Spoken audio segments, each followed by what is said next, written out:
Un autre élément qui était très important dans mes observations, surtout dans l'enquête longitudinale, c'était le fait que le sens des études et les projets ne sont pas donnés une fois pour toutes.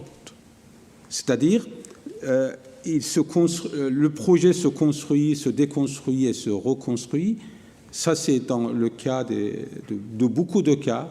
Donc, le fait d'avoir un projet, finalement, ne garantit pas la permanence de ce projet dans le parcours. Tout dépend comment on vit, finalement,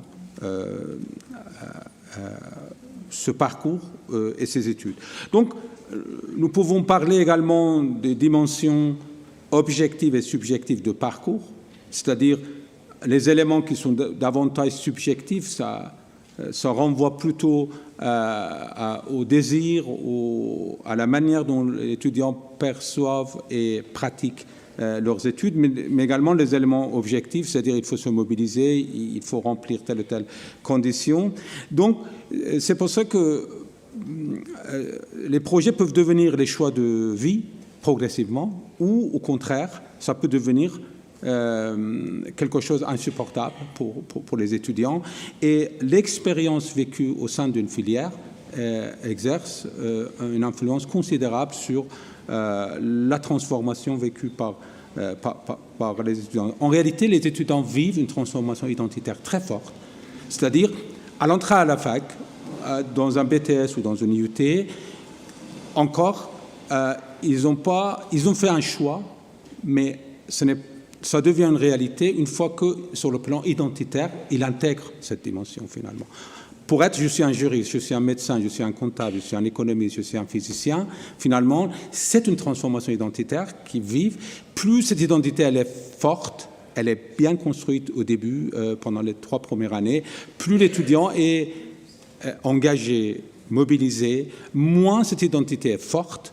C'est pour ça que l'engagement étudiant par rapport à son environnement et la manière dont l'étudiant vit son engagement est un élément très important. Après, il y a une tension permanente dans leur discours entre le savoir disciplinaire et le savoir utile. Ça, c'est systématiquement dans mes échanges. Il me parlait, par exemple, d'une manière critique ou d'une manière enthousiaste parfois, la différence, c'est-à-dire les savoirs théoriques, les savoirs abstraits face aux savoirs utiles perçus comme, ou supposés comme utiles, parce que leur vision, parfois, elle est assez limitée par rapport aux enjeux d'un apprentissage. Et c'est pour ça que quand il oppose souvent un savoir abstrait à un savoir concret, un savoir théorique à un savoir pratique ou un savoir-faire, un savoir universitaire à un savoir utile, un savoir intellectuel à un savoir professionnel. Souvent, il oppose les deux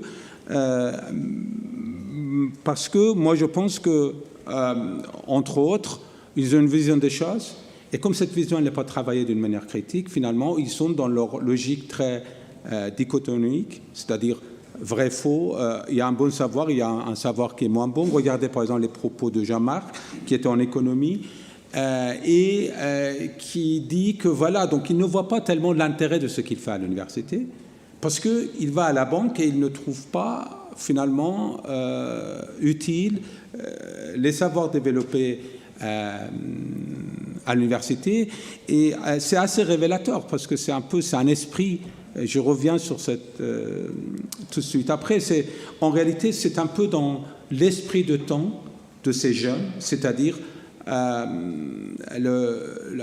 on est dans une rationalité instrumentale, c'est-à-dire quand quelque chose est utile tout de suite et accessible, on l'accepte. Si l'utilité n'est pas avérée, finalement, on se méfie et on se demande pourquoi il faut investir, il faut aller plus loin. Donc, c'est pour ça qu'on est face à une culture de l'instantanéité, comme disait Pinel, c'est-à-dire, pour les jeunes, cette culture, elle est extrêmement importante, mais également, on cherche un savoir capitalisable rapidement, avec les préoccupations utilitaristes. Donc, on est dans une théorie économique de bien-être, c'est-à-dire, finalement, si j'ai un bon rapport au savoir, c'est lorsque ce savoir permet de faire ensuite quelque chose qui est économiquement parlant ou sur le plan pratique utilisable d'une manière tangible et d'une manière visible. Donc on n'est pas dans... C'est un changement important, finalement, nous sommes face à cette culture et l'université aujourd'hui, souvent quand vous lisez la littérature sur les universitaires, ou la littérature produite par les universitaires, surtout les essais, lisez, pratiquement vous avez très peu de titres positifs dans les ouvrages publiés par les universitaires. Souvent les titres sont négatifs parce que c'est ce décalage qui est critiqué par les enseignants, mais un décalage qui n'est pas tellement travaillé par les enseignants en réalité, qui n'est pas tellement réfléchi par l'université. On le voit comme si donc, ce décalage est là et on peut faire autrement. Et donc, d'une manière passive, on aborde ce décalage. Dans mon enquête, 34% des étudiants ont changé d'orientation durant les 3 premières années, 47% d'orientation durant la totalité de leur parcours. Quand je dis réorientation, ça peut être une réorientation un peu légère ou radicale. Changement total d'orientation ou changement partiel. Et dans la réorientation, la préoccupation concernant l'avenir professionnel et une motivation omniprésente, c'est-à-dire vraiment dans la réorientation que je voyais, mais en même temps, je voyais très bien qu'une expérience positive renforce le choix initial souvent et déclenche donc un processus mobilisateur, tandis qu'une expérience négative, aussi bien par rapport au rapport aux études que par rapport à l'ambiance de l'établissement, susceptible de devenir un facteur démobilisant. Après, je pense qu'en retravaillant sur le groupe qui s'est réorienté, le groupe qui a choisi une autre orientation, finalement, j'ai trouvé que ces réorientations n'étaient pas systématiquement négatives. C'est-à-dire, c'était des réorientations parfois incontournables, liées, par exemple, à la correction d'une erreur ou à une mauvaise appréciation initiale ou une expérience négative. Et je voyais que les jeunes le considèrent comme un droit, le droit à l'erreur, en réalité. Ils demandaient ça un peu dans les échanges. Donc, ils voulaient qu'on comprenne, que je discutais avec eux, que je comprenne que, par exemple, que c'était indispensable de changer son orientation pour telle ou telle raison. Donc, j'ai vu donc les échecs temporaires, orientation pour mieux ajuster un projet, mais qui était relativement justifié pour moi, et parce que parfois il y avait des choix qui étaient fragiles ou fragilisés. Fragile au début parce que c'était un choix vite fait, pas très bien réfléchi, pour une raison ou pour une autre. Ou fragilisé parce que tel ou tel élément était surestimé ou sous-estimé lors de premiers choix. Donc, il y a des choix qui sont fragiles dès le début, même si l'étudiant ne voit pas la fragilité, mais compte tenu de la modalité de choix, donc le choix est fragile, ou fragilisé parce que finalement l'expérience ne va pas dans le sens des attentes initiales. Donc, ces étudiants sont souvent hantés par l'instabilité et l'incertitude par rapport à leur orientation. Ils se posent beaucoup de questions et certains finissent par se réorienter. Et souvent, par exemple, je donne 2 exemples. Moi, j'ai rencontré beaucoup de diplômés de filières courtes qui reviennent à l'université. C'est intéressant pour leur dire, mais qu'est-ce que vous faites à l'université? Vous avez fait un BTS de comptabilité, qu'est-ce que vous faites à l'université aujourd'hui? Mais en réalité, c'était dans un premier temps une stratégie à 2 temps. Dans un premier temps pour se rassurer par rapport à un métier, et ensuite venir pour aller plus loin, parce que dans leur représentation, l'université, donc à l'université, il y avait un risque d'avoir un diplôme non valorisé sur le marché. C'est pour ça qu'ils choisissent donc plutôt un BTS ou un IT au début pour avoir l'assurance, et ensuite venir à l'université. Et dans l'ensemble, ça c'est un exemple que je présente, mais il y a d'autres types d'exemples également qui concernent les filières universitaires. Dans l'ensemble, les candidats réorientés dans mon travail avancent 4 types d'argumentaires. La première raison, c'est le désenchantement de la première expérience universitaire par rapport au choix de filière. Ils ont une image d'une filière, ils entrent et ils ne trouvent pas leur compte. Ils sont déçus de leur première expérience et tout de suite, très rapidement, après quelques semaines, voire après quelques mois ou à la fin de la première année, ils décident d'aller ailleurs. D'où donc les taux parfois élevés de réorientation d'échecs ou de sortie en première année, parce que certains, vraiment, il y a une vraie catégorie importante d'étudiants qui sont dans ce cas, qui n'ont pas une image assez objective parfois de telle ou telle filière. Ils entrent et après, ils sont déçus. Deuxième raison, le manque de perspective professionnelle. Ce n'est pas l'intérêt pour la filière qui manque, la filière les intéresse, mais ce qui les inquiète, c'est le fait qu'ils ne voient pas un avenir professionnel. C'est pour ça qu'ils préparent à une réorientation pour augmenter leurs chances par rapport aux débouchés professionnels. Donc ça, c'est le cas d'un certain nombre de réorientations. Ensuite, les conditions d'études et l'organisation pédagogique. Là également, j'étais face aux étudiants qui étaient un peu déçus parce qu'ils attendaient une prise en charge différente. Souvent, on évoque dans les médias une prise en charge type secondaire, c'est-à-dire un encadrement, une présence étouffante des enseignants, de contrôle et tout. Mais j'ai vu également le discours inverse, c'est-à-dire les étudiants qui n'apprécient pas tellement cette présence étouffante un peu lycéenne, et ils ont envie d'un peu plus de liberté, ils ont envie d'avoir plus de possibilités pour pouvoir s'épanouir, pour explorer des choses.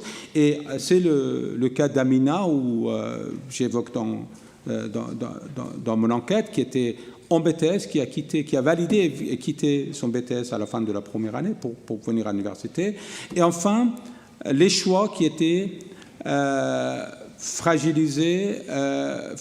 dès le début. Les étudiants qui choisissent par la proximité une discipline vite fait pour pouvoir aller ensuite dans un concours ou dans une option. Mais vraiment, c'est un choix qui est très peu travaillé, très peu réfléchi, d'où donc la fragilité inhérente à ce choix qui conduit parfois, pas systématiquement, à un acte de se réorienter. Est-ce qu'on peut réduire la réorientation? Une des questions que les décideurs posent, je pense que vous, en tant que professionnel également, vous êtes face à cette... Moi, je pense qu'on peut réduire la réorientation pour une question très pratique. Après, on va partager là-dessus ensemble, mais une partie uniquement. Parce que en France, comme dans le monde entier, la réorientation zéro n'existe pas, ou la réussite 100% n'existe nulle part, loin de cela. Donc nous sommes face à des situations où la réorientation est incontournable, en quelque sorte, et même bénéfique et justifiée. Mais après, il y a les réorientations qui sont liées au dysfonctionnement de dispositifs. Là où on peut réduire, on peut faire quelque chose, c'est il y a des choses que nous ne pouvons pas faire.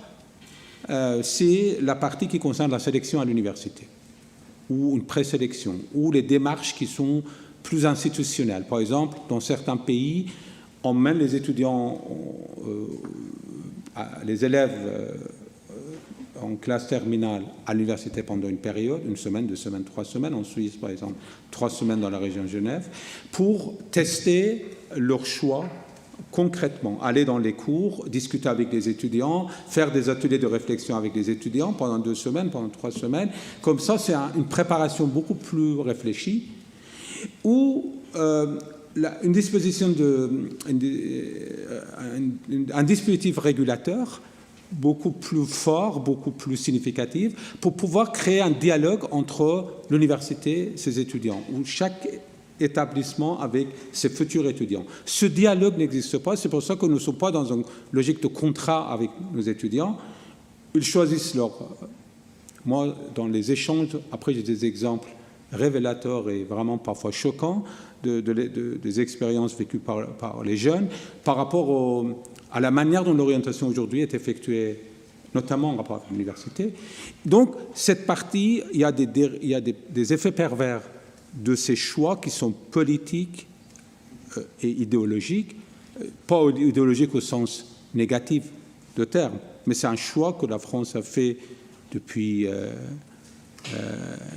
des décennies, et ce choix a un prix qu'on paye, mais sans aller plus loin pour pouvoir... On a fait beaucoup d'efforts, mais on reste un peu bloqué sur cette réflexion par rapport au dispositif régulateur à l'entrée à l'université pour permettre aux jeunes de devenir le maître de leur parcours d'une manière plus intelligente. Moi, je pense que nous sommes face à un schéma où il y a deux éléments, pouvoir et vouloir. Pouvoir, c'est-à-dire, finalement, avoir assez d'informations et avoir la possibilité. Et vouloir, c'est le désir, la volonté, le projet et tout. Je pense que nos étudiants se situent dans ce schéma quelque part.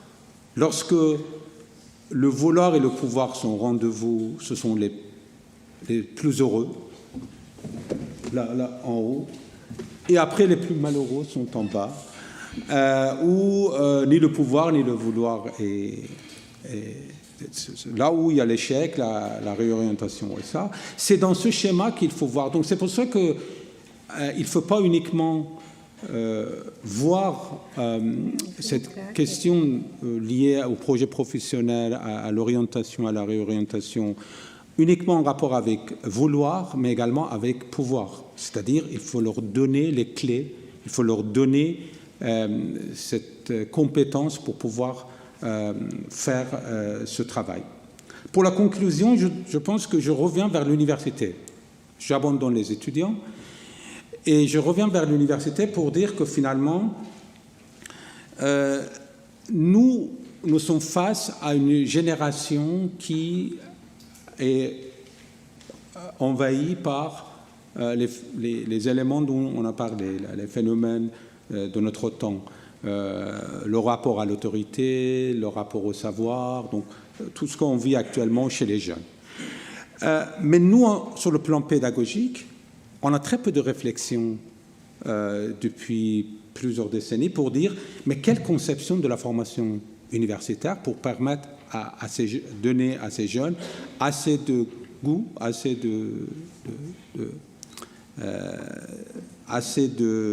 d'outils intellectuels, mais également méthodologiques, pour pouvoir travailler avec l'université. Je pense que c'est quelque chose qui manque à l'université.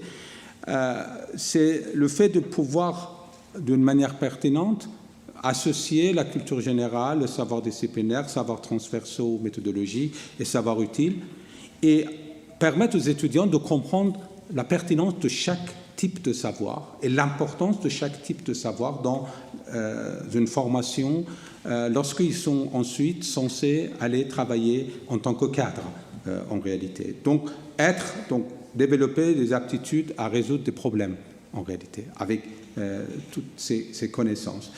Donc après il faut c'est-à-dire nous n'avons pas peut-être assez réfléchi encore pour comment cohabiter les formations scientifiques, intellectuelles, techniques et professionnelles. C'est un vrai problème aujourd'hui à l'université. Les universités américaines étaient face à ces questions depuis des décennies. Elles ont connu des dérives très importantes de la professionnalisation de l'enseignement supérieur américain.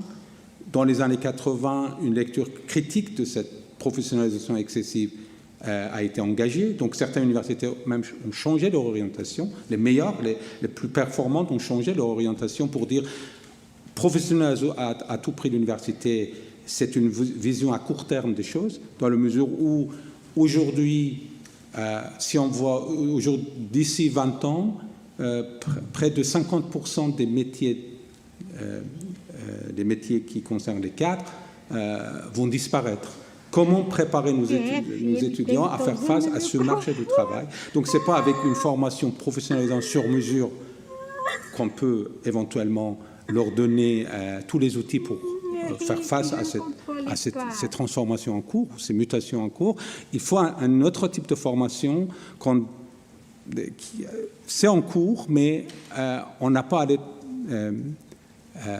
encore très loin par rapport à cette réflexion. On peut revenir dans les échanges. Également,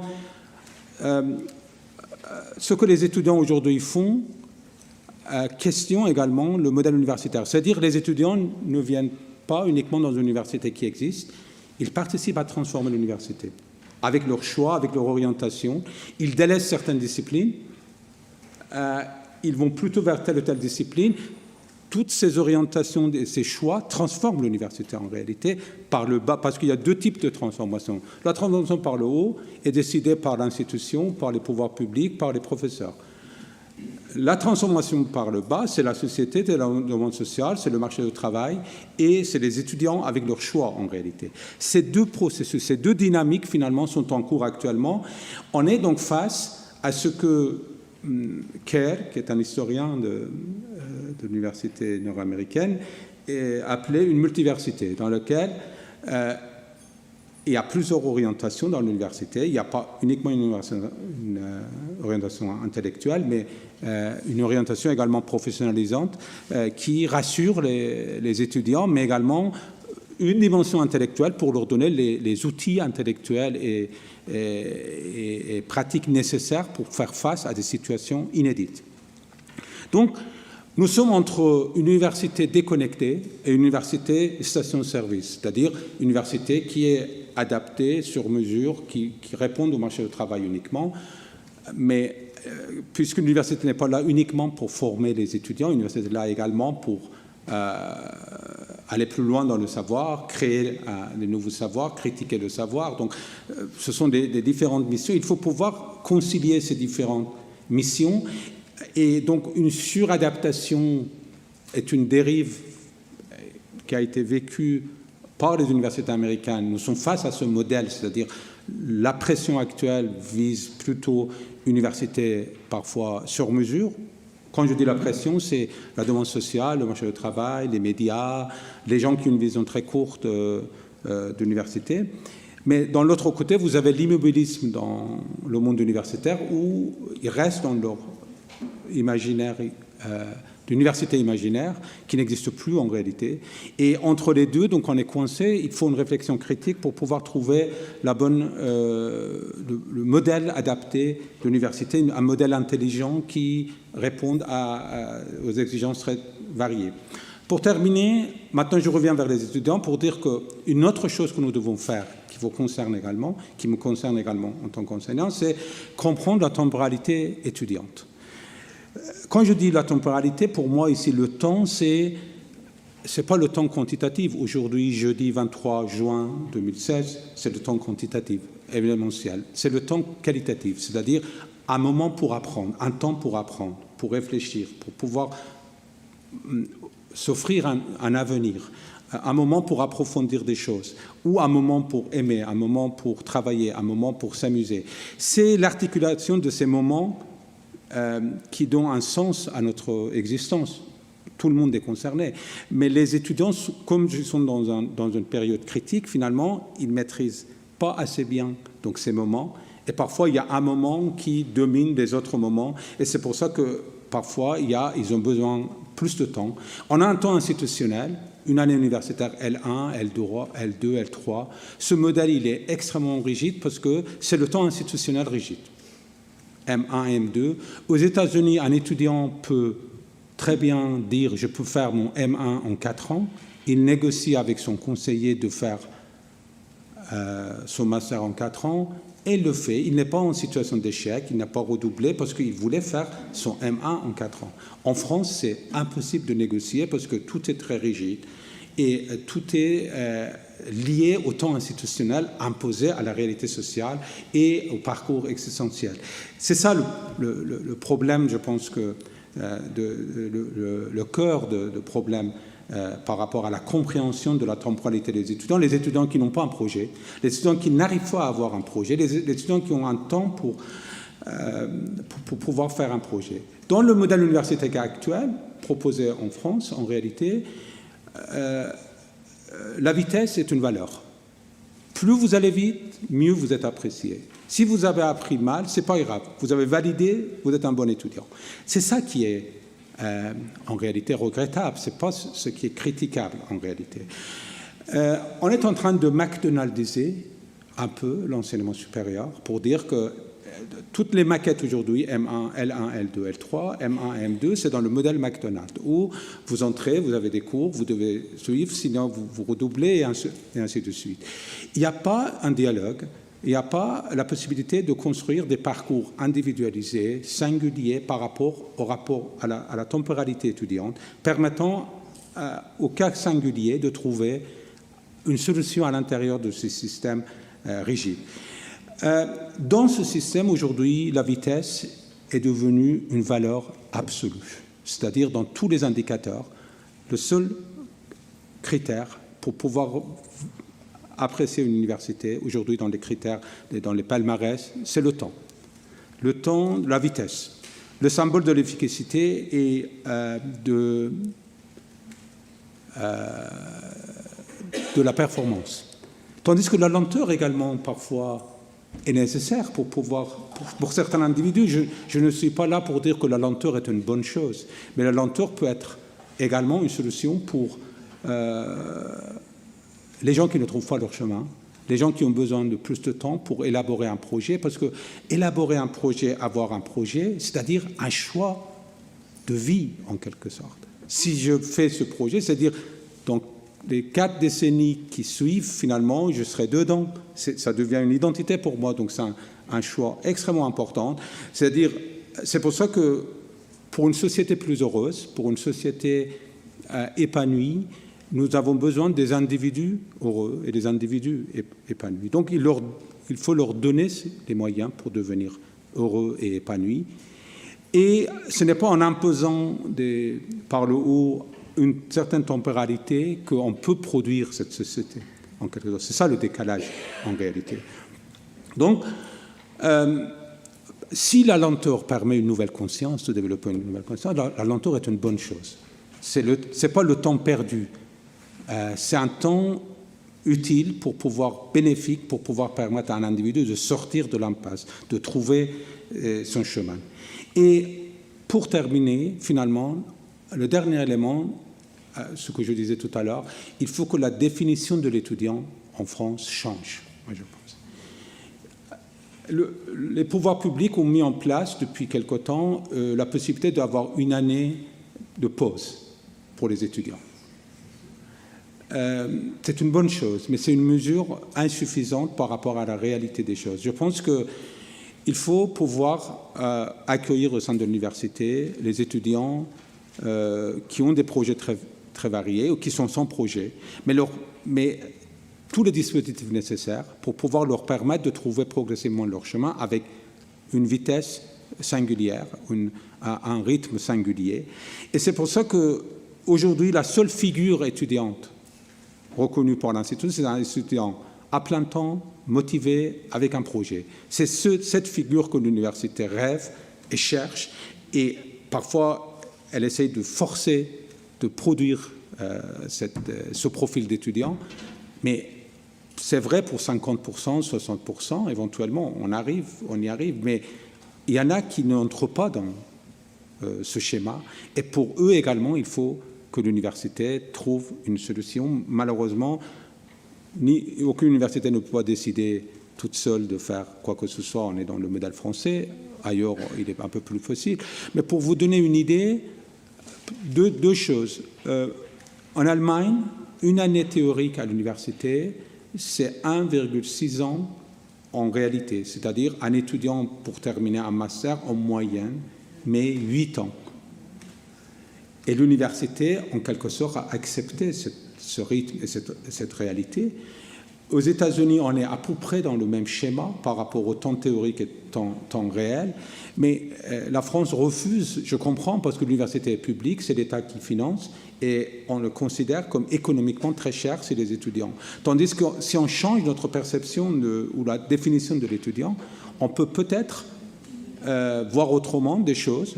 Quand je provoque cette discussion, on me dit comment on fait pour les bourses, comment on fait pour la sécurité sociale, comme si l'objectif de l'université, venir à l'université, l'objectif n'était pas d'apprendre, c'était plutôt avoir une sécurité sociale, avoir une bourse. Mais on peut très facilement rendre modulable tout ça pour pouvoir permettre à la jeunesse de trouver d'une manière un peu moins stressée et un peu plus d'engagement, de vrai engagement, son chemin. Je pense que vous êtes confrontés à ces questions d'une manière quotidienne. Je ne vous apprends pas grand-chose parce que vous connaissiez tout ça, mais c'était une occasion pour provoquer peut-être un échange et un partage aujourd'hui. Et merci encore une fois. Et je suis désolé d'être long un peu, mais quand j'ai vu que les organisateurs étaient très généreux avec moi, donc j'ai abusé un peu, mais maintenant la parole vous appartient pour pouvoir aller plus loin dans cette réflexion. Merci beaucoup.